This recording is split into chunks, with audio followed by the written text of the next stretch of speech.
Can you steer a project to success without ever hogging the spotlight? Discover the strength of invisibility.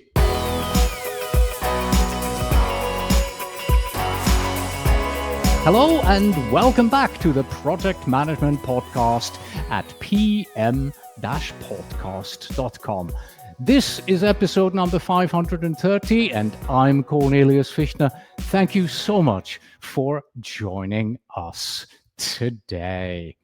Also, the Project Management Podcast comes in a premium version for those who want more. It gives you more PDUs, exclusive premium-only episodes, and early access to new content. Subscribe at pm-podcast.com/supercast or pm-podcast.com/Apple.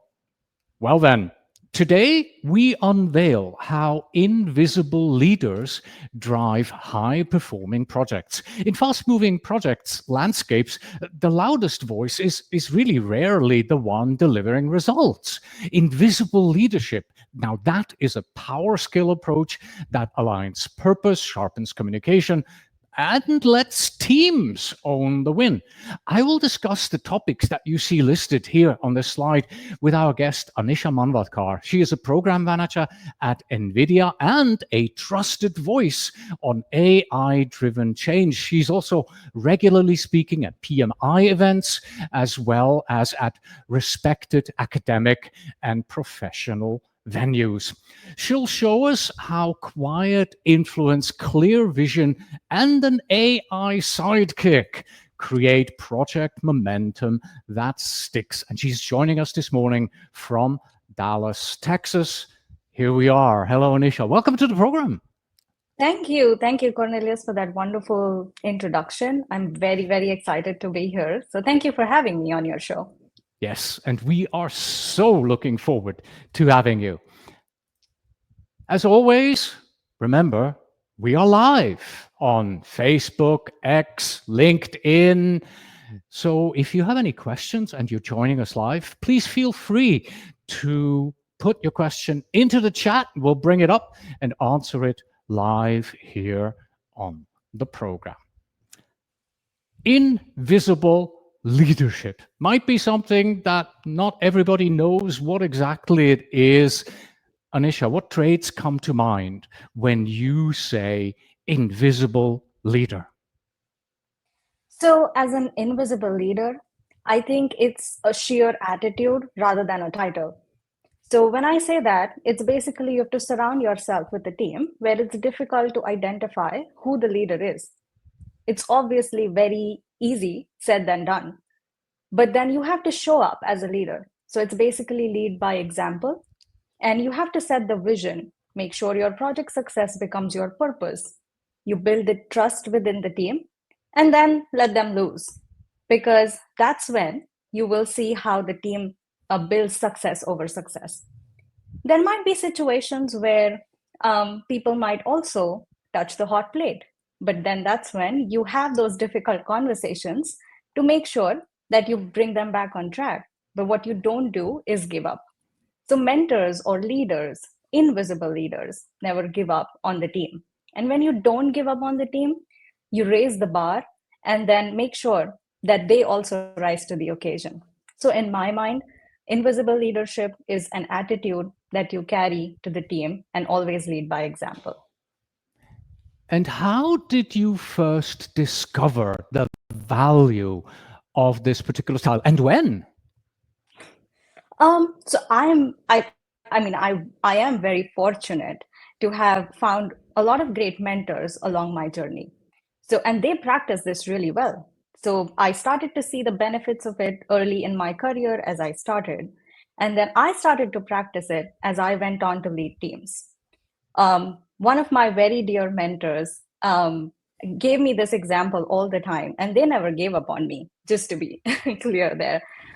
They always gave me this analogy that when you're leading a team or when you're bringing in change, you're basically coming in between or interrupting how people do their business.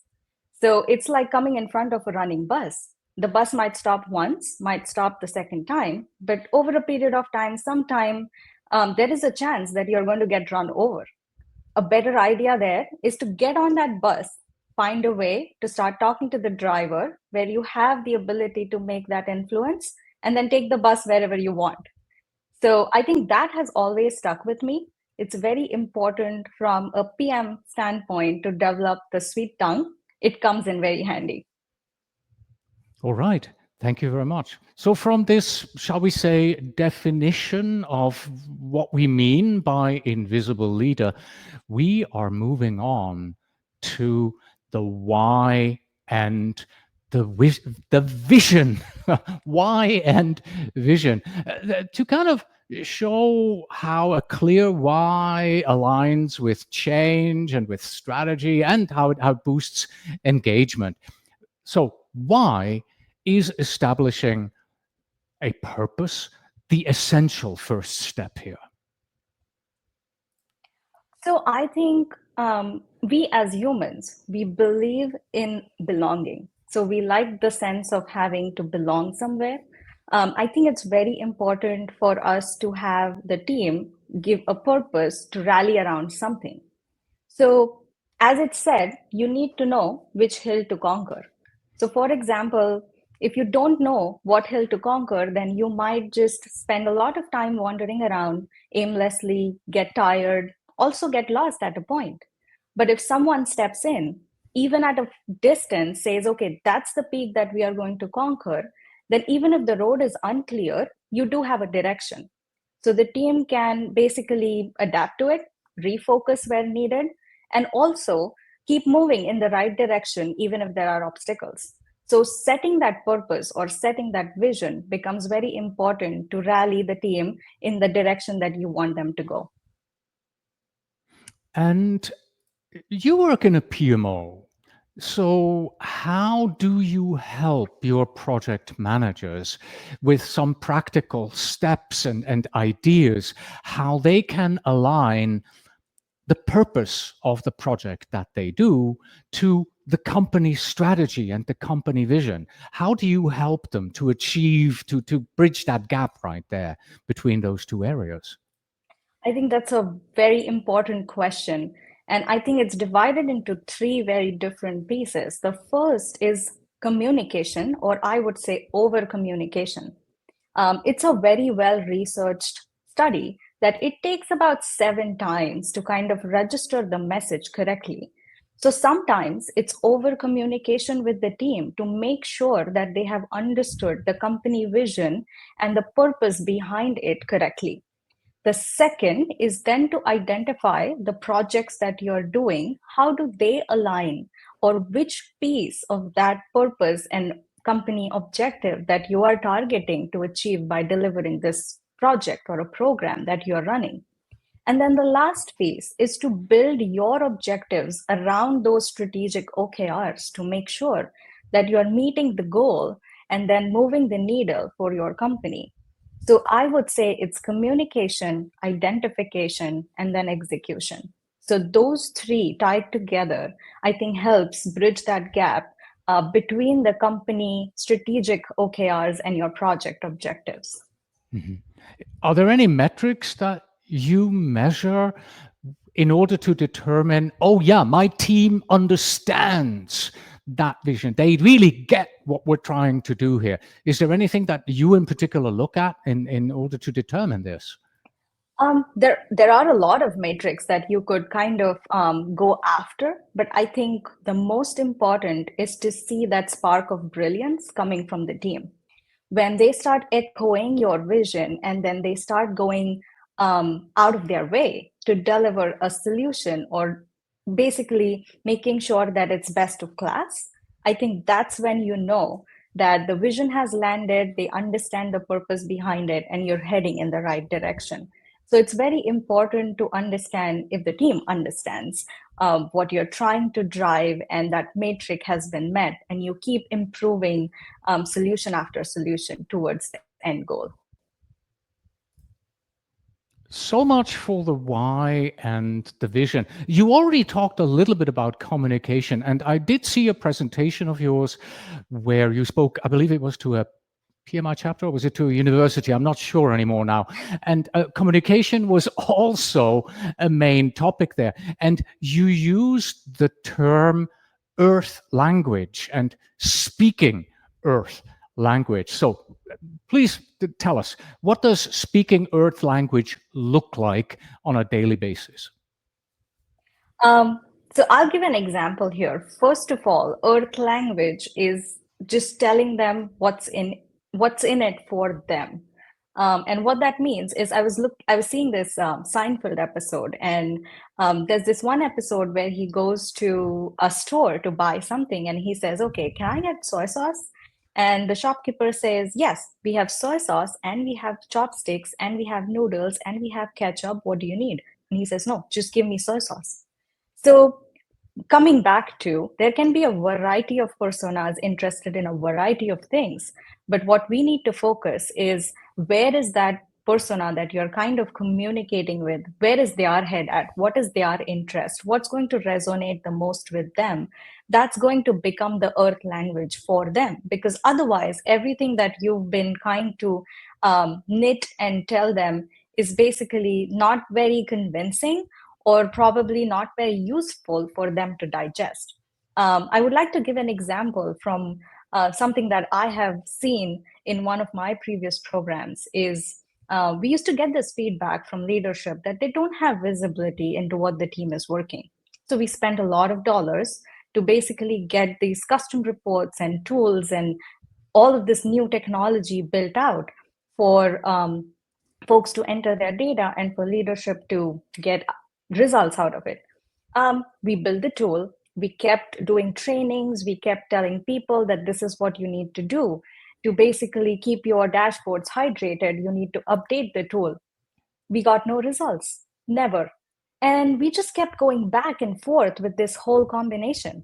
But then we changed our narrative when we thought a little bit more about it, and we started talking the earth language.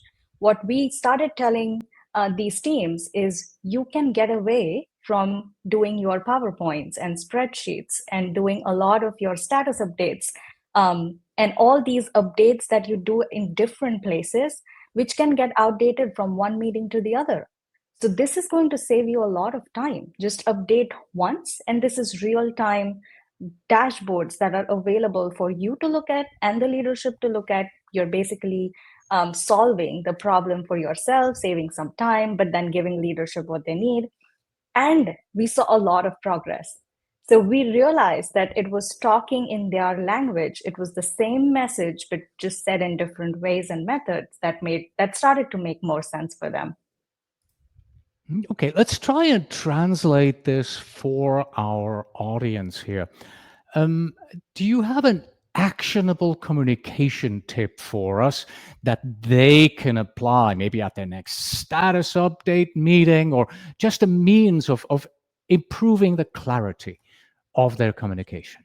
Sure. I think it's very important to lead by impact. So basically, the why and the what. So the why is, why are we making this change, or why is this coming your way?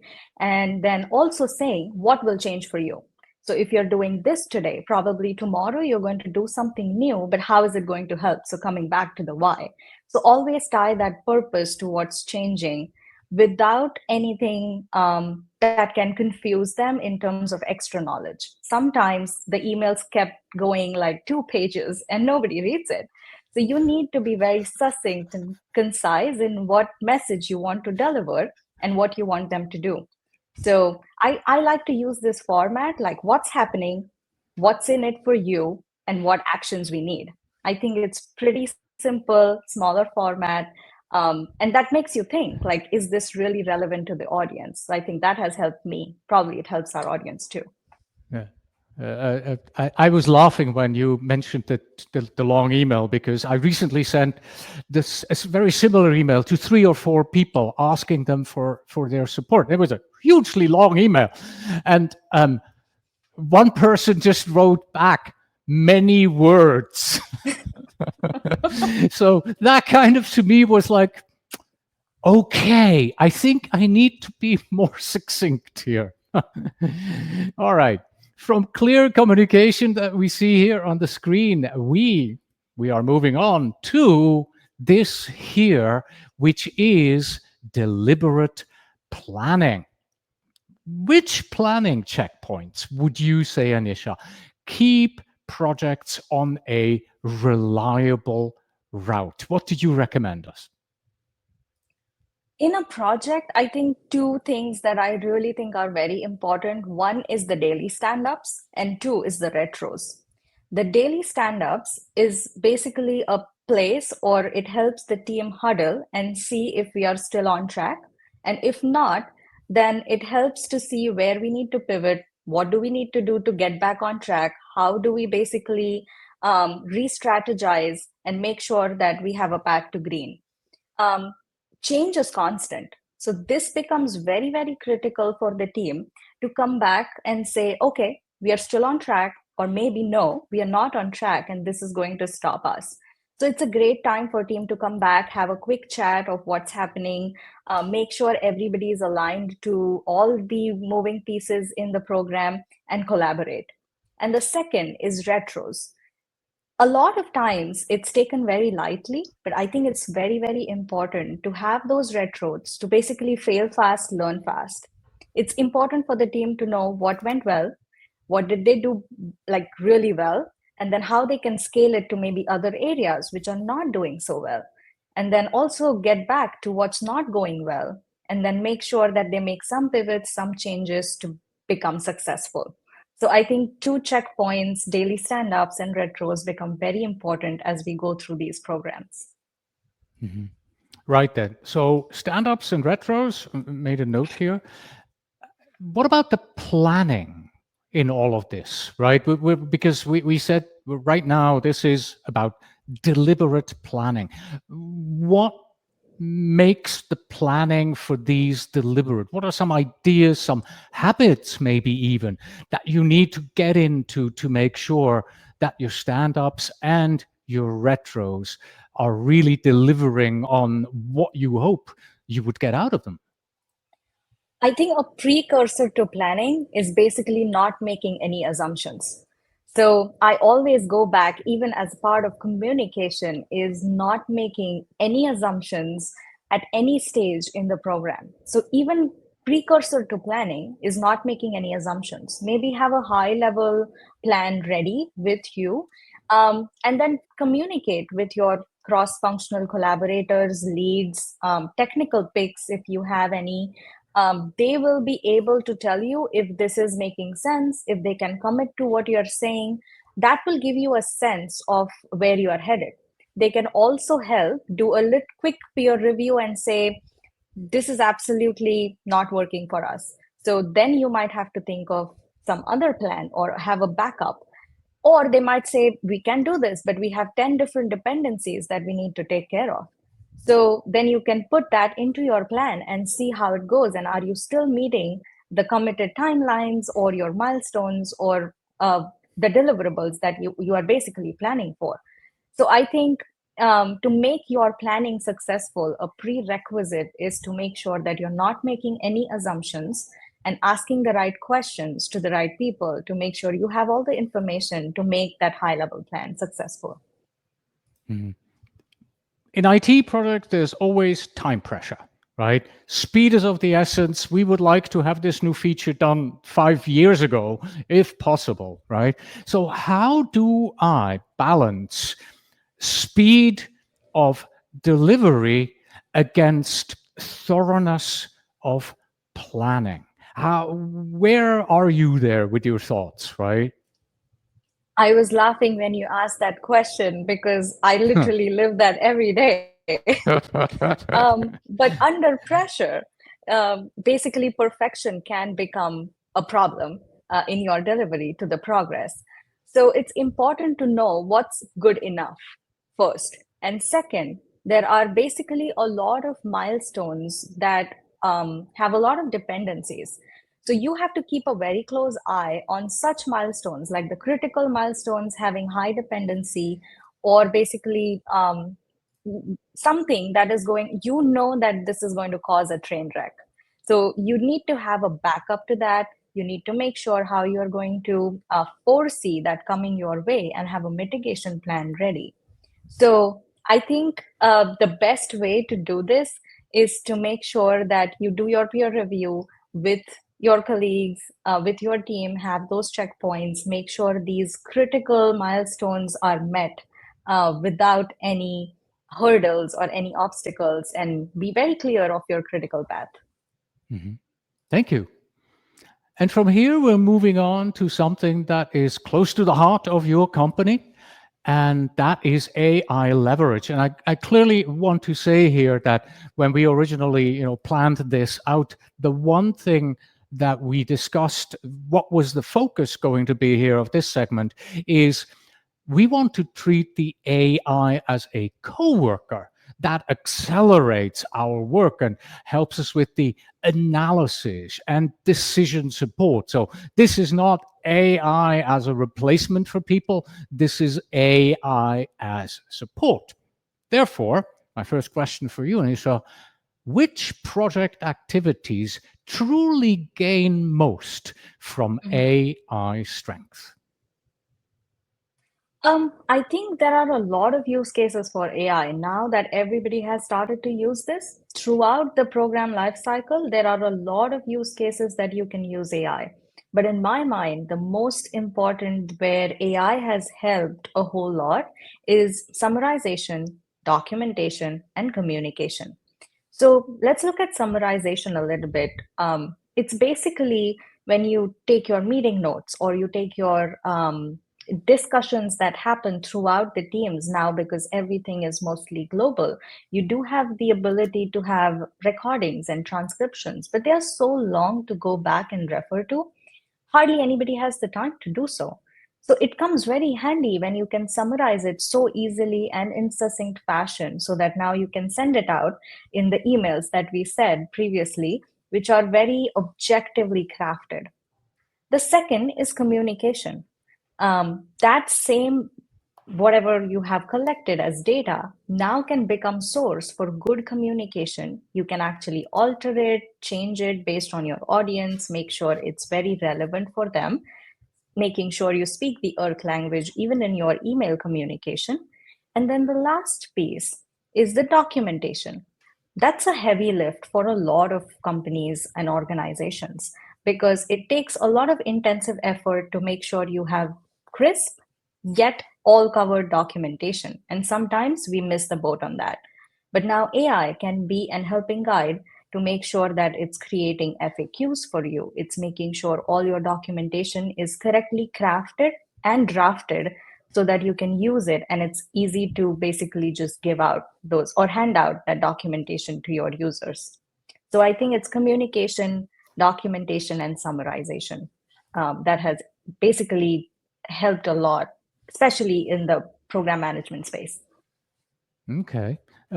Summarization. I just personal example. 90 minutes ago, finished a meeting with my team, and within about 15 minutes, I received unexpectedly. Received an email from the meeting tool that we used with a summary. I mean, it was pretty long email in the end, but I only read the first paragraph, and I have to say that first summary paragraph there, pretty good summary of our meeting. So this really helps. One of our team members is going on vacation, and I said, don't you dare log in and join the meetings. You are out with your family. You need to, disconnect. I promise I will provide a summary to you so that when you get back, you can review the summaries of our meetings. And I have already figured out how I am going to do this. I'm just going to wait for the email of the tool and then copy paste that into our Slack. So that is my immediate use of AI. What recommendations do you have for a project manager who's maybe new to AI, if they still exist out there? What tactics, what ideas, what use cases should they go for first as they are thinking of bringing AI into their projects and in support of their teams? I think you summarize it perfectly fine. So I would go off of that. I think I spoke a little bit about summarization and documentation, but one other thing that I have seen is collecting feedback. So using this Gen AI tools to basically cluster your user feedback and making sure the communications that go out after that are very user centric rather than generic communications. That is one use case that I was not very close to exploring, but when I did, it really helped. And I now use it all the time. It really helps me make sure I send out communication that resonates with people. And I do get responses back with accurate questions because now they understand what it is about. So, curation, so Gen AI tools to basically curate your user feedback or summarize those feedbacks, cluster them, understand them, all of that is very helpful and saves a lot of time on your part. One other thing that I have kind of come across, and I'm really liking it a whole lot, is something of voice summaries. I'm not sure, Cornelius, if you've used it, but it's really effective. So these long documentation that you probably go through, or even this email that you just received, which was about a page long, and you just read the top piece, but now you can convert that email into a voice message for about like a minute or two, which people can just refer to when they are driving or when they are in the gym. So these program meeting summary notes can literally be converted into a voice note, and that comes very handy. So now when I send an email, I send a link to the voice note, so they don't have to read through the email, but they can just listen to it. That is an interesting use case. That's an interesting use case. You said I use it all the time. So do I. I use AI currently every day, pretty much. I have my approach how to make sure that I am not being over reliant on the tool. What is your approach? How do you ensure that you yourself aren't over reliant on an AI, Gen AI tool? And how do you make sure that your team doesn't become over reliant on this new tool, on this new technology? I think that's a very valid question. So I think human in the loop concept is going to stay here for long. And that's very important to have your oversight of this AI tools and not just become very reliant to your point and just consume everything that it kind of gives you. So for critical meetings where there are critical decisions made, I make sure I go back before sending out those emails and rectify and correct, or basically just go back and make sure that it has captured the right information in the right context before sending anything out. These tools now do have the ability to ask for approvals. So definitely make use of that. Make sure there is a process set up for you to review these notes before they go out to the big chunk of people or users or leadership, so that you have control over it. So I think human in the loop is an important concept that comes along with AI, and everybody should practice it diligently. All right. Thank you very much. With your company who you work for being so at the heart today, at least on the hardware side, when it comes to AI, I have so many more questions for you about AI, but we have to move on here. We are moving on from AI leverage to the invisible leader herself or himself. The idea here being, we want to empower teams, create psychological safety, and guide from the shadows. That's kind of the idea here. So, Anisha, what are your personal everyday behaviors that you employ that signal empowerment to your teams instead of, oh, I'm the project manager, I'm giving you direction where you need to go here? I think it's the best meeting or it's the best day when a meeting starts without you. The team goes on with the vision. They do exactly what you've been trying to, I would say, pass on the message. So they take the baton without even passing it on to them. They take the lead. The meeting start without you. They go out of the way to help other teams, help their team members. come up with solutions that really, really make a change. And also, the best probably example of this is somebody going out of the way to celebrate somebody else's win from the team.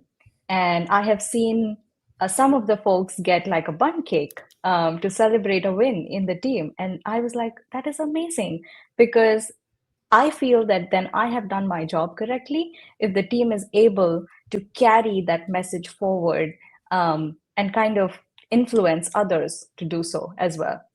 So I think those indicators are very helpful. Okay, so one behavior is to just not show up at a meeting and hope that the team will be able to manage it. But all joking aside, from your perspective, give us a couple of quick tactics, maybe. How do I boost my team's ownership of the process of the project starting tomorrow, starting today? I think you actually said that. So hope can never be a strategy, but um, it's basically trust but verify. So you do build the trust within the team, give them the ownership of doing things, but you have to go back and verify if that was done.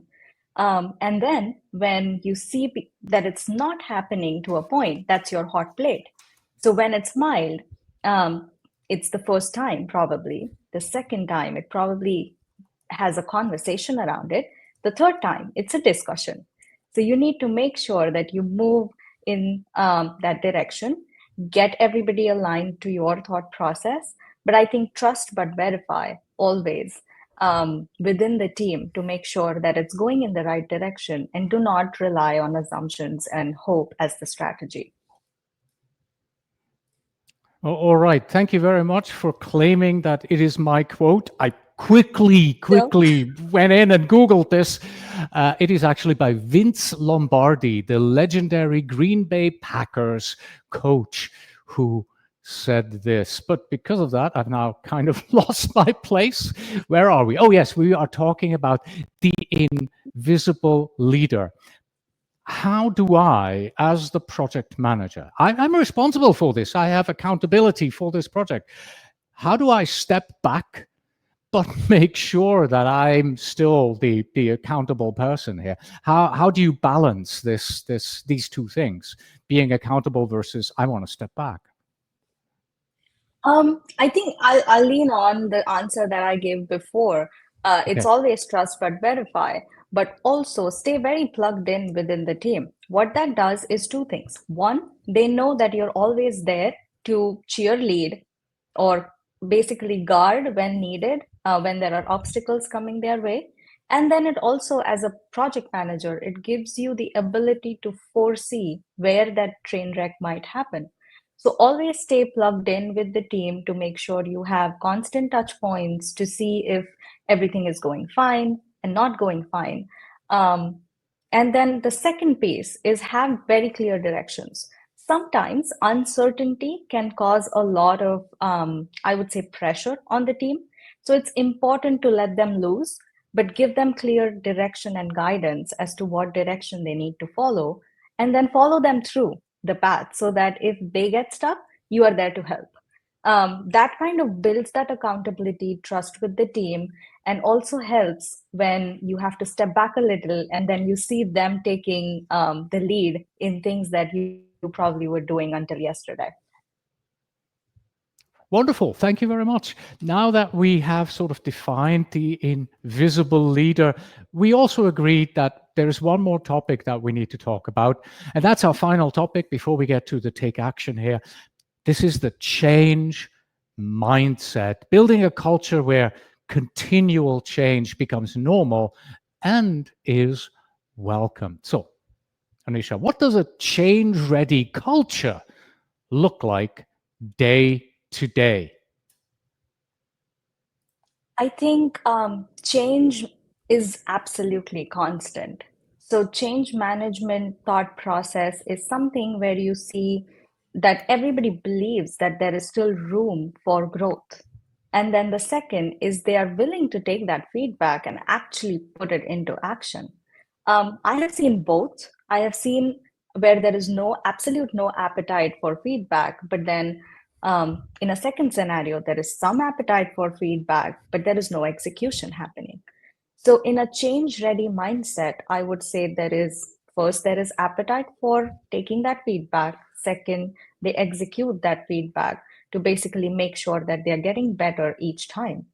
And when it comes, that's at the organization level. But when it comes to the team, I think every time when they feel that, oh, this is my chance to voice my concern, bring some challenges to the table, but I'm not just going with problems, I'm coming in with solutions, saying that, okay, I see this problem, this is my way of solving it.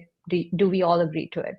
I think that shows the confidence in the team to bring up challenges or to point out some things that are not working for the team, but then also come with solutions to solve it.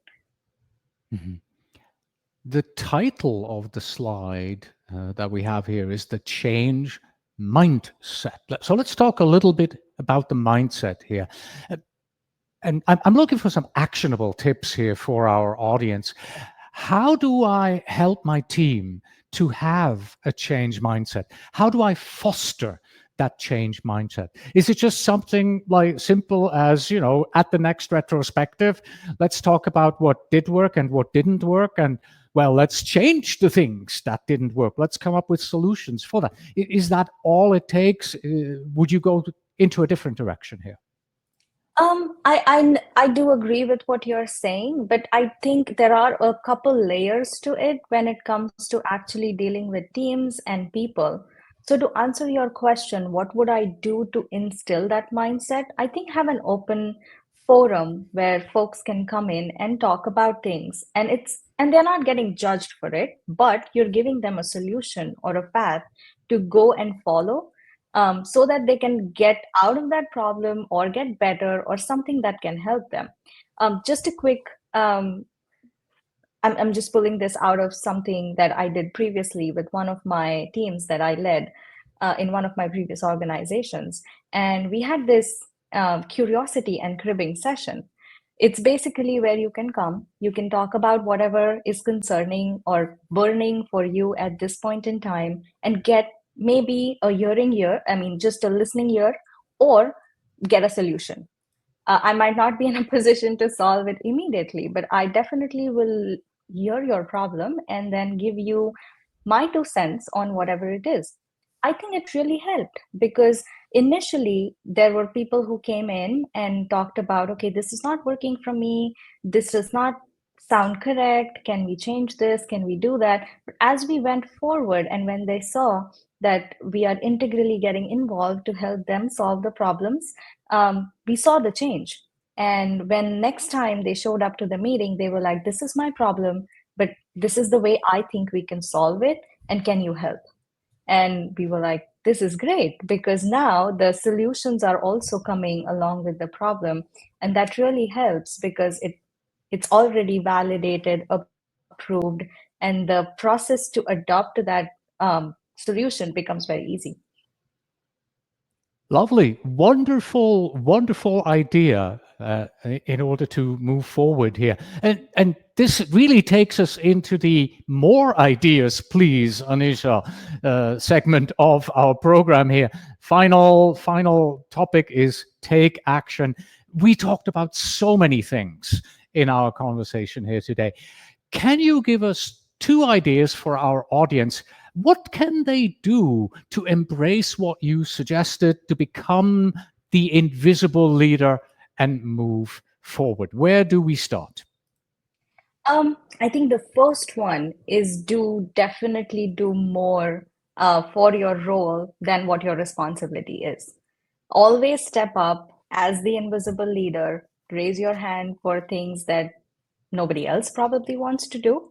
It's very important to show up as an invisible leader. So definitely go beyond your role, take up new responsibilities, try doing things, and you might be successful at it. Otherwise, get some help, do some retros, make sure that the team sees you and you're visible, to become the invisible leader. I think that's my first learning myself, and then also something for the audience to take away. And the next thing, as a good invisible leader, it's always, always very important to catch people doing things right. Success builds on success, and there is nothing better than giving the team the limelight of what they are doing great. It basically empowers them to go think more, conquer more hills, get more things done with that positive enforcement that's coming from leadership, from the team, from invisible leaders like yourself in the team setting, where now it's difficult to identify who the actual leader is. So always be there for each other. Make sure that you're holding each other accountable at every given point in time to deliver success. So these are my two takeaways. Basically, make sure you show up, do more than your designated role and responsibility, and always, always catch people doing things right. Anisha, thank you so much for stopping by today and introducing us to the concept of the invisible leader. Appreciate it very much. Thank you. Thank you so much. This was really good. I'm glad I could be on your show. It's all my pleasure. Thank you. Thank you very much. All right, everybody, please do visit pm-podcast.com/530 for show notes and transcripts. And our email address is info@pm-podcast.com. And if you are PMI certified, then yes, you can claim and report PDUs for listening to this conversation here today. Looks like about half a PDU in power skills at this point. And finally, we have this. It's a meme with Bill Lumbergh from the Office Space movie here, in which he says, if you could lead without announcing it, that would be great. Until next time.